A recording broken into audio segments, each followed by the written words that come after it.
Radio Rahim stateside once again with Eddie Hearn. Just a week after this fight, we're all headed to New York for what either is going to be an incredible night of like styles make fights type of boxing, or as someone's predicted, a very short night where a guy's going to take a hell of a shot and go down.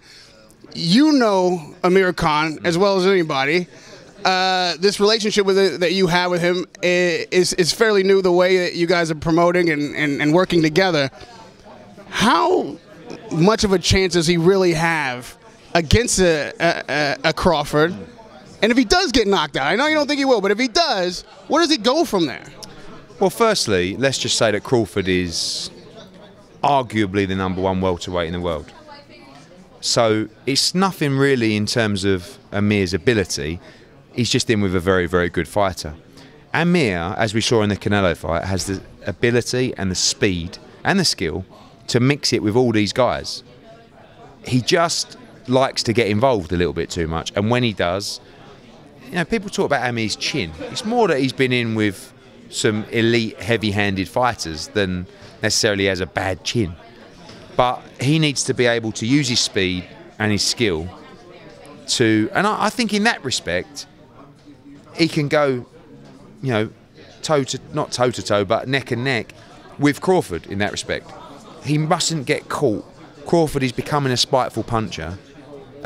He mustn't start engaging. He mustn't start, but he has a tendency to do that. What I'm getting at is it needs to be a really disciplined performance from Amir Khan in this fight, because skill-wise and speed-wise, he can hang with Crawford, but he mustn't start shipping shots and getting caught and trading and being sloppy, because that becomes dangerous. Not just because it's Amir, but because it's Terence Crawford.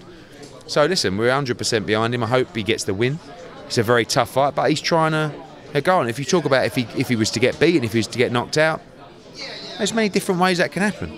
You know, if he got knocked out in the first round, not in a great situation. If he's winning the fight, or if he's in a competitive fight and gets caught and knocked out, there's the Brook fight. You know, it's still a fight that we look at and we'd like to make. So, well, see, you say that, but when I saw this fight announced, I was I'm going to watch this fight too. I want to see it, but I'm like, oh fuck, like that's the end of Brook and Amir Khan. No matter what happens, if Amir wins, he's not going to face Brook. If Amir wins, he definitely won't be fighting Brook.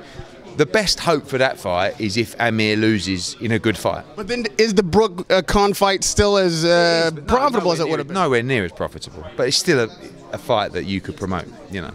But listen, hopefully he gets the win, and he's trained hard. You know, you could see from his preparation the shape he's in. You know, Amir gives it 110% every time. It's just a very difficult fight, but fingers crossed. Thank you, Eddie, for the time. Cheers. Radio Rahim with Eddie Hearn.